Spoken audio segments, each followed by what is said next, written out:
काही दिवसांपूर्वी माझ्या मोबाईलवर संध्याकाळच्या वेळेस काकूंचा फोन आला. त्यावेळेस मी माझ्या यूट्यूब चॅनलवरील व्हिडिओ एडिटिंग करत होतो. कारण माझेही यूट्यूबवर चॅनल होते. म्हणून दर 3 दिवसांनी मी एक व्हिडिओ हा यूट्यूबवर टाकत असायचो.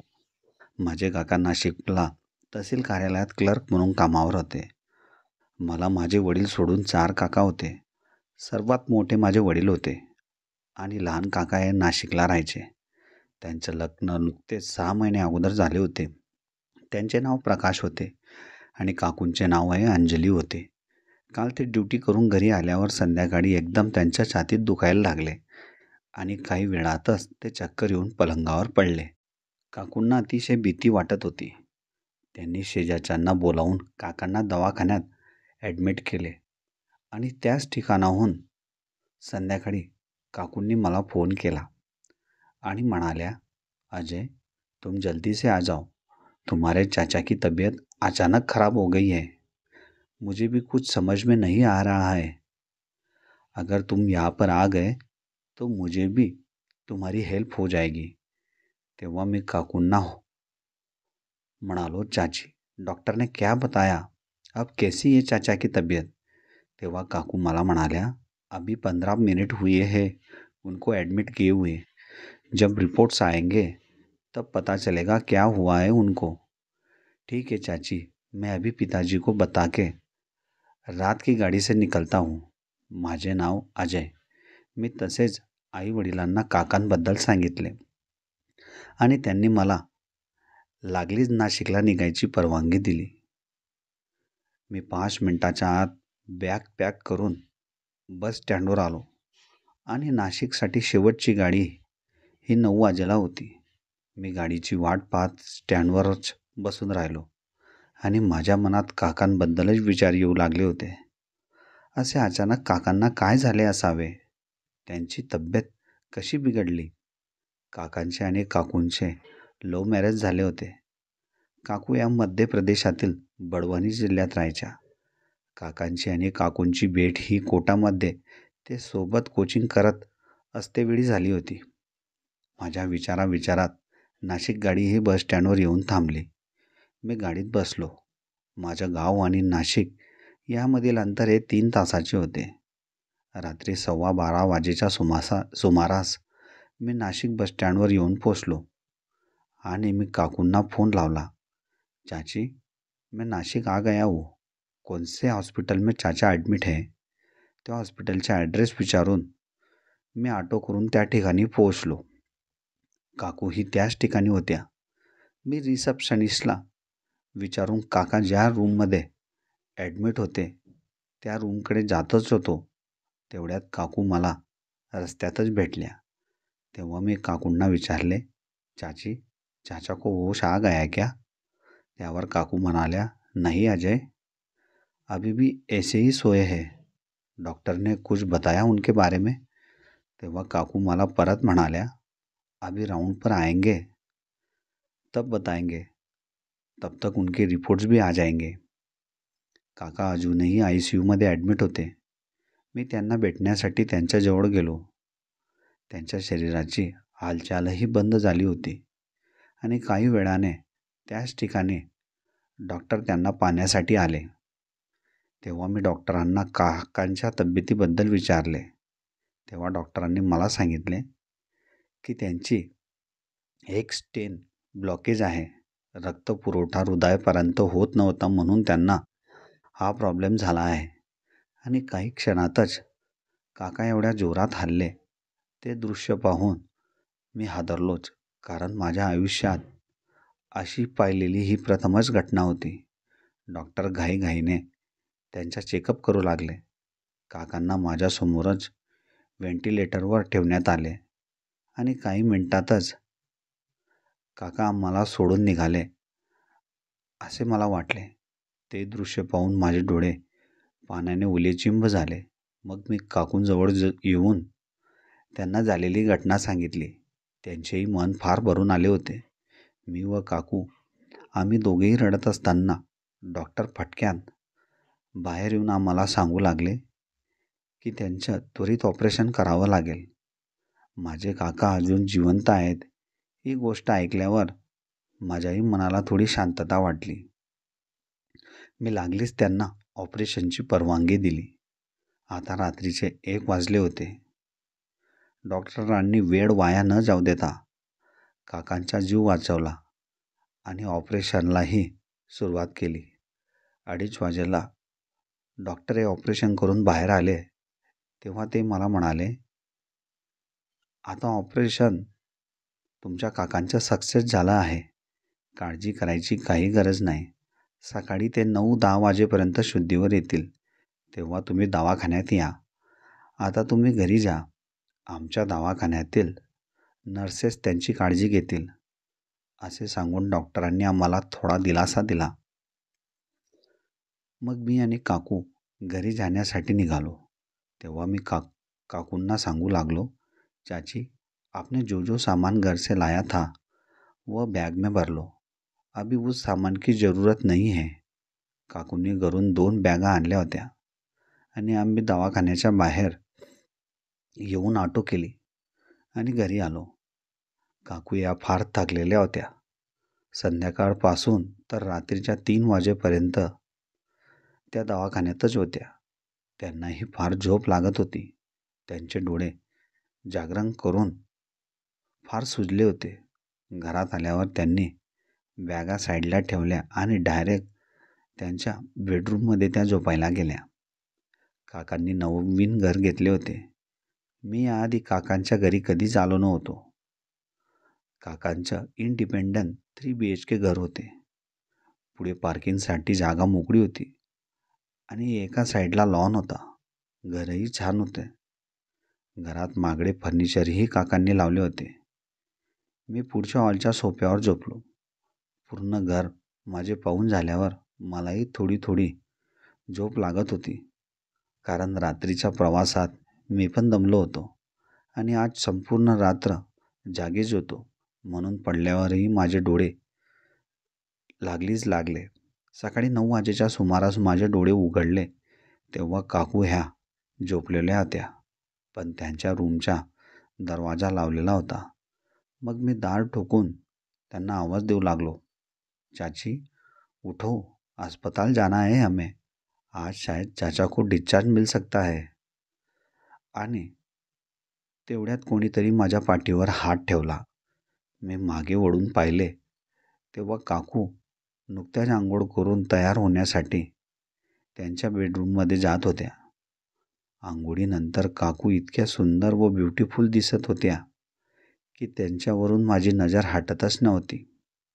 आणि माझं लक्ष जास्त करून काकूंनी गुंडाळलेल्या त्या टॉवेलवर होते. पांढऱ्या टॉवेलात काकू स्मार्ट दिसत होत्या. मला अगोदर काकूंमध्ये काहीही इंटरेस्ट नव्हता, पण ज्यावेळेस काकूंना मी अशा अवस्थेत पाहिले तेव्हा माझा त्यांच्याकडे पाहण्याचा दृष्टिकोनच बदलला होता. मग मी पण लागलीच तयार होऊन आम्ही दोघेही जण हॉस्पिटलला जाण्यासाठी निघालो. आता काकूंनी पंजाबी ड्रेस घातला होता, तो पण जरीवाला. त्या ड्रेसमध्ये काकू फारच सुंदर दिसत होत्या. अधूनमधून मी त्यांच्याकडे पाहतच होतो. मग आम्ही रोडावर येऊन ऑटोवाल्याला हात दिला आणि त्या ऑटोमध्ये दोघेही जण बसून दवाखान्यासाठी निघालो. जेव्हा ऑटो ही स्पीड ब्रेकरवरून जात होती तेव्हा माझ्या हातांचा स्पर्श काकूंच्या त्या ठिकाणी होऊ लागला होता. काकूंना त्या गोष्टीची अजिबात कल्पना नव्हती, पण त्यांच्या त्या ठिकाणी माझ्या हातांचा स्पर्श झाल्यामुळे माझ्या शरीरात एक वेगळीच तरंग व ऊर्जा निर्माण होऊ लागली होती. दवाखान्यात पोहोचेपर्यंत माझं लक्ष हे काकूंवरच होते. काकूंच्या घराचे व दवाखान्याचे अंतर हे अर्धा तासाचे होते. आम्ही जेव्हा दवाखान्यात पोहोचलो तेव्हा काका हे शुद्धीवर आले होते. त्यांना आता बरं वाटत होते. काकांना डॉक्टरांनी बोलायला सांगितलेले नव्हते आणि काका हे पलंगावर बसलेले होते. त्यांनी एक नजर माझ्याकडे टाकली आणि ते गालातल्या गालात हसू लागले. काकाही काकूंच्या शेजारीच बसले होते. काकूंच्या डोळ्यात अश्रू येत होते. काकूंनी काकांना विचारले, अब कैसे लग रहा है आपको? तेव्हा काकांनी मान हलवून काकूंना रिप्लाय दिला. मग काही वेळानंतर डॉक्टर हे काकांना पाहण्यासाठी त्या ठिकाणी आले आणि आम्हाला सांगू लागले, अभी इनकी तबीयत बिल्कुल ठीक है. इनके हार्ट के पास 2 ब्लॉकेज थे. नया स्टेन हम लोगों ने डाल दिया है. अभी कोई दिक्कत नहीं है. खाली इनको सख्त आराम की ज़रूरत है. कोई इनसे ज़्यादा बातचीत ना करे. कोशिश करे कि यह रिप्लाई देकर ही आप लोगों की बात समझ सके.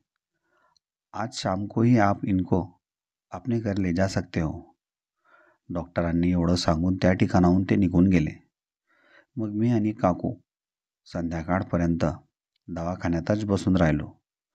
मग 5 वाजेला दवाखान्याचे व मेडिकलचे पूर्ण बिल पे करून आम्ही घरासाठी निघालो. काकूंनी मला काकांच्या मित्राचा नंबर दिला होता.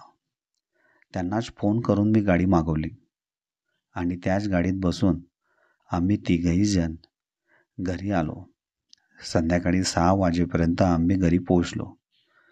घरी आल्यावर काकांना मी त्यांच्या बेडरूममध्ये आराम करण्यासाठी घेऊन गेलो आणि काकू ह्या हॉस्पिटलमधून आणलेल्या सर्व सामान व कपड्यांना व्यवस्थित ठेवण्यात बिझी झाल्या.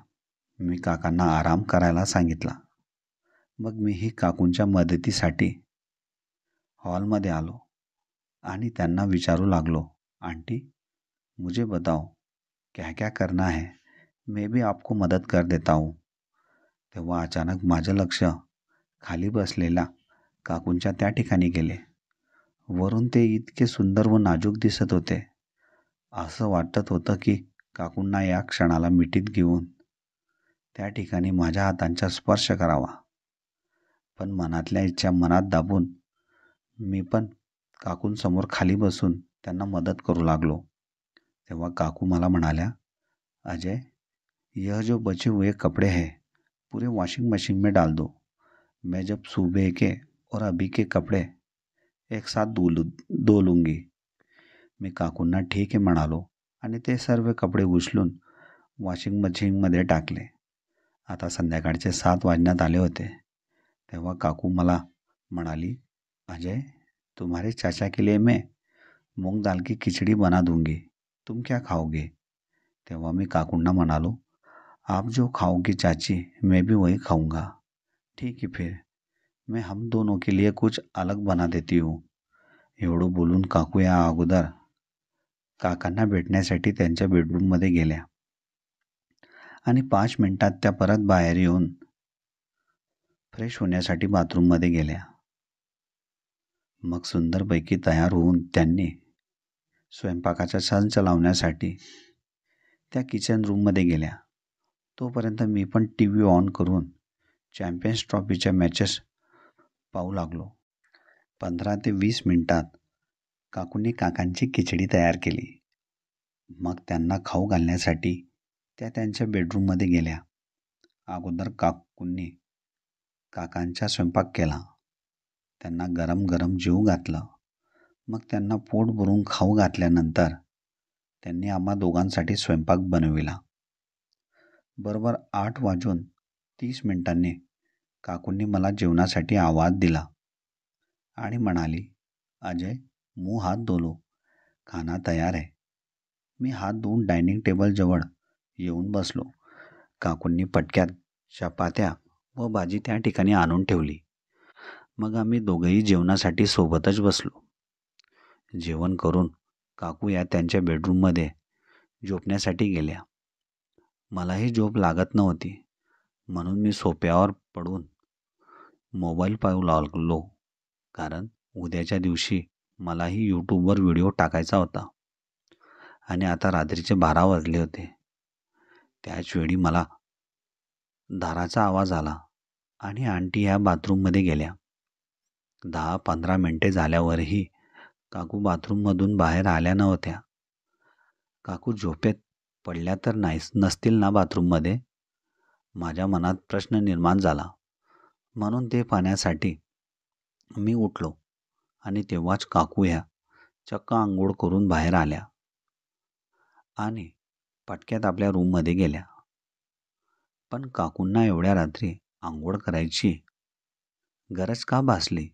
मी तोच विचार करून परत सोफ्यावर येऊन लोळलो आणि माझ्या एडिटिंगच्या कामात व्यस्त झालो. सकाळी मी थोडा उशिरा उठला तेव्हा काकू या किचनमध्ये चहा ठेवत होत्या. मी त्यांना पाहून म्हणालो, चाची, आज आपका व्रत है क्या? तेव्हा काकू म्हणाल्या, नहीं अजय, क्यों, ऐसे क्यों पूछ रहे हो तुम? तेव्हा मी काकूंना म्हणालो, फिर आप इतनी रात को बाथरूम में नहा क्यों रही थी? तेव्हा काकूंनी माझ्या प्रश्नांना टाळण्यासाठी मला एक वेगळंच उत्तर दिले. मैं नहा थोड़ी रही थी, मैं तुम्हारे चाचा के कपड़े धो रही थी. तुम्हें किसने बताया मैं नहा रही थी? मगर चाची, मैंने अपनी आंखों से आपको बाथरूम से बाहेर निकलते हुए देखा. एवढं बोलून मी तयार होण्यासाठी बाथरूममध्ये गेलो आणि माझ्या डोळ्यासमोर काकूंच्या त्या वस्तू पाहून माझे डोळेच मोठे झाले. चक्क एक नव्हे तर 3 जोडी काकूंचे आतले कपडे त्यांनी हँगिंग केले होते. त्यांना पाहून काकूंबद्दल माझे आकर्षण जास्तच वाढले होते. केव्हा काकूंना मिठीत घ्यावे असे मला झाले होते.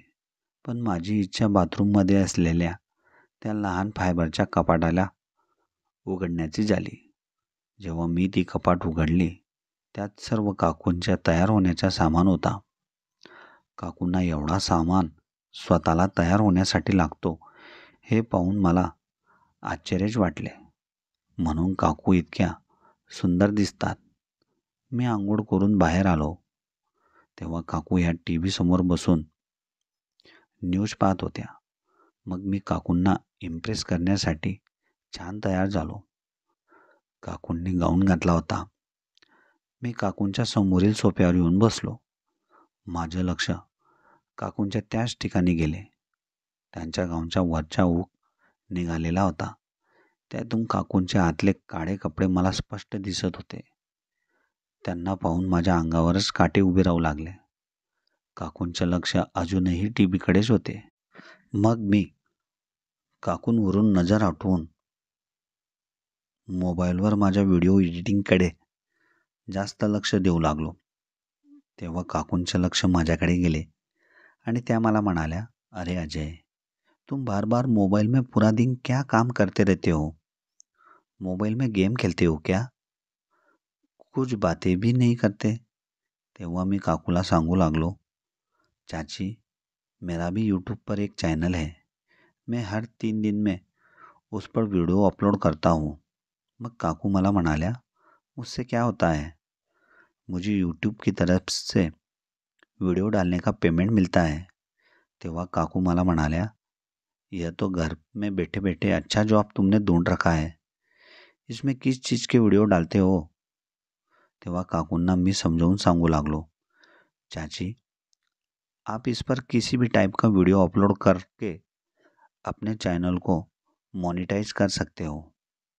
आपको अगर कुकिंग का वीडियो बनाना है तो आप हर दिन अलग अलग कुछ नया खाना बना के उसका वीडियो यूट्यूब पर डालते रहो. एक दिन भी आपका टाइम आएगा और आपका चैनल मोनेटाइज होके आपको भी पेमेंट शुरू हो जाएगा. आप जैसे दुनिया में हजारों औरतें इस यूट्यूब का फ़ायदा उठाती है और अच्छा खासा पैसा कमाती है. तेव्हा काकू मला म्हणाली, अजय, मुझे भी यूट्यूब के बारे में थोड़ा बहुत सिखा दो ना. मैं भी तुम्हारे जैसे खुद का पैसा कमाना चाहती हूँ. तेव्हा मी काकूंना म्हणालो, चाची, अगर यूट्यूब पर काम करना है तो दिल को और मन को संभालना होगा. कभी कभी किसी वीडियो पर बिल्कुल व्यूज़ नहीं आने पर डरना नहीं.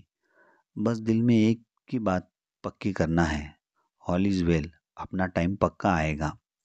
तेव्हा काकू उठून माझ्या शेजारी बसल्या आणि मला म्हणू लागल्या, अजय, मुझे भी सिखाव ना. तेव्हा मी काकूंना यूट्यूबवर चॅनल कसे क्रिएट करावे हे शिकवत होतो. काकू माझ्या अगदी जवळच बसल्या होत्या आणि माझ्या हातांची कोणी काकूंच्या त्या ठिकाणी स्पर्श झाली. त्यावेळेस मी मोबाईलमध्ये काकूंना माझे व्हिडिओ दाखवू लागलो आणि काकूंच्या त्या ठिकाणाचा स्पर्श मला कापसासारखा नाजूक लागला. माझं तोंड कोरडं पडायला लागलं होतं. कारण की हा स्पर्श माझ्या आयुष्यातला पहिला स्पर्श होता. मी तिरकस नजरेने काकूंकडेच पाहत होतो. पण काकूंचं लक्ष माझ्या मोबाईलकडे होतं. अधूनमधून माझं लक्ष काकूंच्या त्या ठिकाणी गेले की मला त्यांच्या त्या काळ्या पट्ट्या त्यांच्याकडे जास्त आकर्षित करायच्या. असं वाटत होतं की आताच काकूंना मिठीत घ्यावे. पण मी परत मनाला सावरून काकूंना यूट्यूबबद्दल सांगू लागलो. काकू माझ्या शेजारी 15 मिनटापर्यंत बसल्या. मग मी त्यांना सांगू लागलो, चाची, अभी आपका चैनल तो तैयार हो गया है. क्यों ना आप कुछ बढ़िया खाना बनाओ और मैं आपका वीडियो बना के यूट्यूब में अपलोड कर देता हूँ, ताकि आज से ही आप अपना काम सुरू कर सके. तेव्हा काकूंच्या चेहऱ्यावर फार आनंद उधळून आला होता. त्याही तयारीत होत्या. मग मी माझा लहान ट्रायपॉड काढून किचनवर सेट केला. पण काकू या गाऊनवर होत्या. मी त्यांना सांगितले, चाची, आप इस नाइट ड्रेस पर वीडियो बनाओगे तो अच्छा नहीं लगेगा. आप नई साडी पहन के व्हिडिओ बनाओ. तेव्हा काकू लागलीच हो म्हणाल्या आणि आपल्या रूममधून साडी घेऊन त्या दुसऱ्या रूममध्ये गेल्या. तो जो दुसरा रूम होता, मी ज्या सोफ्यावर बसलो होतो त्याच्या अगदी समोरच होता. आनंदाच्या बाणात काकू त्या रूमचा दार लावायचे विसरले आणि समोरच बसून मी त्यांचे सर्व दृश्य पाहू लागलो. काकूंनी फटक्यात आपल्या अंगावरचा गाऊन काढून त्या साडी घालायला लागल्या. समोरचे दृश्य पाहून माझ्या अंगाला काटाच आला. जेवढ्या काकू बाहेरून सुंदर होत्या तेवढ्या आतूनही सुंदर दिसत होत्या. काही मिनिटांनी काकू त्या रूममधून बाहेर आल्या आणि माझ्यासमोर येऊन उभ्या राहिल्या आणि मला म्हणाल्या, अजय, मैं कैसी दिख रही हूँ. तेव्हा मी काकूंना म्हणालो, आप इतनी सुंदर दिख रही हो जिसकी मैं कल्पना भी नहीं कर सकता. मग काकू मला म्हणाले, चलो अजय, मेरा वीडियो बनाओ और मेरे यूट्यूब चैनल में आज ही अपलोड कर दो. काकूंनी व्हिडिओमध्ये छोले चण्याची भाजी कशी करावी त्याची रेसिपी सांगितली. काकूंचा स्वयंपाक झाल्यानंतर आम्ही त्या व्हिडिओला व्हॉइस ओव्हरसाठी सोबतच सोफ्यावर बसलो. काकूंच्या ब्लाऊजला मी कॉलर माईक लावला आणि काकूंनी ज्या ज्या आयटम भाजी बनवताना त्यात टाकले होते ते काकू आपल्या आवाजात त्या व्हिडिओमध्ये रेकॉर्ड करू लागले. काकूंच्या चेहऱ्यावर फार आनंद झळकून येत होता. त्यांनाही फार मजा वाटत होती. काकूंच्या व्हॉइस ओव्हर झाल्यानंतर मी त्या व्हिडिओमध्ये बॅकग्राऊंड म्युझिक आणि काही साऊंड्स माझ्या पद्धतीने ॲड केले आणि तो काकूंचा पहिला व्हिडिओ मी त्या क्षणाला यूट्यूबवर त्यांच्या चॅनलवर अपलोड केला. मग आम्ही दुपारचे जेवण सोबतच केले आणि जेवण झाल्यानंतर मी पण माझा व्हिडिओ अपलोड करण्यासाठी रेडी केला आणि त्याच वेळेस काकूही माझ्या शेजारी येऊन बसल्या. तेव्हा काकूंनी माझ्या मोबाईलवर त्यांच्या व्हिडिओ पाहण्याचा हट्ट केला आणि त्या मला म्हणाल्या, अरे अजय, देखो ना, कितने लोगों को मेरा वीडियो अच्छा लगा है या किसी ने देखा ही नहीं अभी तक. तेव्हा मी काकूंना म्हणालो, चाची, मैंने क्या बोला था, यूट्यूब पर काम करना है तो सब्र ज़रूरी होता है. 1-2 दिन में आपकी वीडियोस पर व्यूज़ नहीं आएंगे, मगर एक दिन आपका व्हिडिओ ज़रूर व्हायरल होगा. एवढं बोलल्यानंतर काकूंच्या चेहऱ्यावर परत आनंद उधळून आला. मग त्या आपल्या रूममध्ये जाऊन झोपले. माझाही व्हिडिओ अपलोड झाल्यानंतर मीही काही वेळासाठी झोपलो. मग संध्याकाळी माझे जेव्हा डोळे उघडले तेव्हा परत मी काकूंना गाऊनवर किचनमध्ये काम करताना पाहिले. काकूंचा येलो कलरचा गाऊन फारच सुंदर होता. मग काकूंनी माझ्यासाठी चहा बनवला आणि आम्ही दोघेही टी व्ही पाहत असताना चहा घेतला. काकूंनी परत माझा मोबाईल मागितला आणि आपला व्हिडिओ पाहून त्यांना फार आनंद झाला आणि त्या मला म्हणाल्या, "अरे अजय, 300 लोगों ने मेरा वीडियो देखा है और उसमें से 55 लोगों ने ही लाइक किया है." मग मी काकूंना म्हणालो, "चाची, यह वीडियो धीरे धीरे अपना व्यूज़ बढ़ाएगा, देखना, फिर 2-3 दिन में यह व्हिडिओ 1000 व्ह्यूज पार कर जाएगा." असं सांगितल्यानंतर काकूंनी मला घट्ट मिठीच मारली आणि काकूंचे ते माझ्या छातीला टच होऊ लागले. त्यांच्या कापसासारख्या स्पर्शाने माझ्या शरीरात आग लागल्यासारखे वाटू लागले. काकू गालातल्या गालात हसू लागल्या होत्या. त्यांना असं वाटत होते की त्यांचे चॅनल आजच मॉनिटाईज झालं आहे की काय. मी एकटक नजरेने काकूंकडेच पाहू लागलो होतो. तेव्हा काकू मला म्हणाल्या, "अजय, कल किस चीज़ पे वीडियो बनाएंगे?" तेव्हा मी काकूंना म्हणालो, "चाची, यूट्यूब पर हर दिन वीडियो नहीं डालना चाहिए. 2 दिन बाद या 3 दिन बाद वीडियो डालेंगे तो अच्छा व्ह्यूज आएगा." आमच्या गप्पांमध्ये रात्रीचे 8 वाजले. मग काकूंनी पटक्यात काकांसाठी खिचडी टाकली आणि मी पण काकूंना सांगितले, "चाची, आप जो चाचा के लिए खिचड़ी बना रहे हो, वही खिचड़ी हम सब मिलके खा लेंगे. दूसरा खाना बनाने की ज़रूरत नहीं है. दोपहर को काफ़ी हेवी खाना खा लिया था. अभी ज़्यादा भूक भी नहीं है." 15 मिनिटाच्या आत काकूंनी खिचडी बनवली आणि आम्ही दोघांनी मिळून ती खाल्ली. जेवणानंतर काकू त्यांच्या रूममध्ये झोपण्यासाठी गेल्या आणि मी ड्रॉइंग रूममध्ये असलेल्या सोफ्यावरच लोळून मोबाईल पाहू लागलो. आता रात्रीचे 11:30 वाजले होते आणि दुसरा व्हिडिओ यूट्यूबवर अपलोड करण्याची तयारी मी करत होतो.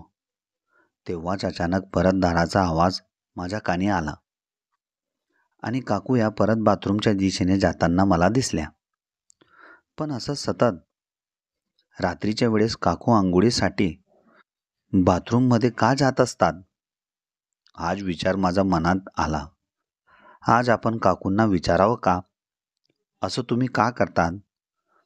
पण मला भीती वाटू लागली होती. पण एकदा विचारावंच. काकू थोडी मला रागवणार होत्या. आपण फक्त मनातली शंका काढत होतो. म्हणून मी उठून काकूंच्या बेडरूमच्या दाराजवळ जाऊन उभा राहिला आणि 15 मिनिटानंतर काकू आंघोळ करून जेव्हा बाहेर आल्या तेव्हा त्यांनी मला त्या ठिकाणी उभा पाहून त्या घाबरल्याच आणि मला म्हणाल्या, "क्या हुआ अजय? इतनी रात को तुम यहाँ क्यों खड़े हो? यही बात पूछने के लिए मैं आपके पास आया था चाची, कि इतनी रात को आप बाथरूम में नहाने के लिए क्यों जाती हो? आपने कोई मन्नत मांगी है क्या? नहीं तो फिर आपको कोई व्रत चल रहा है?" "नहीं अजय, ऐसी कोई बात नहीं है. तुम अभी छोटे हो, उस बात को नहीं समझोगे. जब तुम हमारी उम्र में आओगे तब तुम्हें सब समझ में आ जाएगा." चाची ऐसे घुमा फिरा के कहोगी तो कुछ समझ में नहीं आएगा मुझे. सीधा सीधा बताओ चाची, क्या बात है? अजय, तुम अभी कुंवारे हो, तुम नहीं समझ सकते हो उस चीज़ को. तेव्हा मी काकूंना म्हणालो, "चाची, मैं इतना भी छोटा नहीं हूँ कि आप जो बताओगी वो मुझे समझ में नहीं आएगा." काकूंनी माझा हात पकडला आणि मला हॉलमध्ये घेऊन आल्या आणि माझ्या शेजारी त्या सोफ्यावर बसल्या.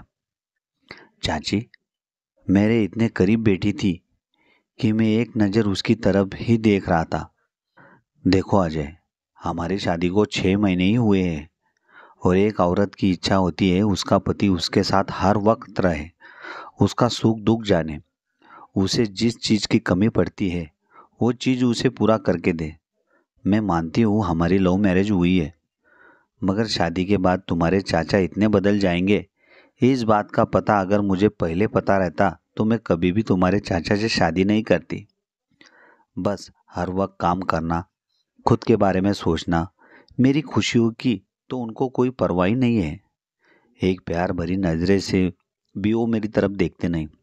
उनको ऐसे लगता है कि गलती से उनकी शादी मेरे साथ हो गई है। रात रात भर मैं उनका इंतज़ार और प्यार के लिए तरस जाती हूँ। इसलिए मुझे रात को बाथरूम में ठंडे पानी से नहाना पड़ता है।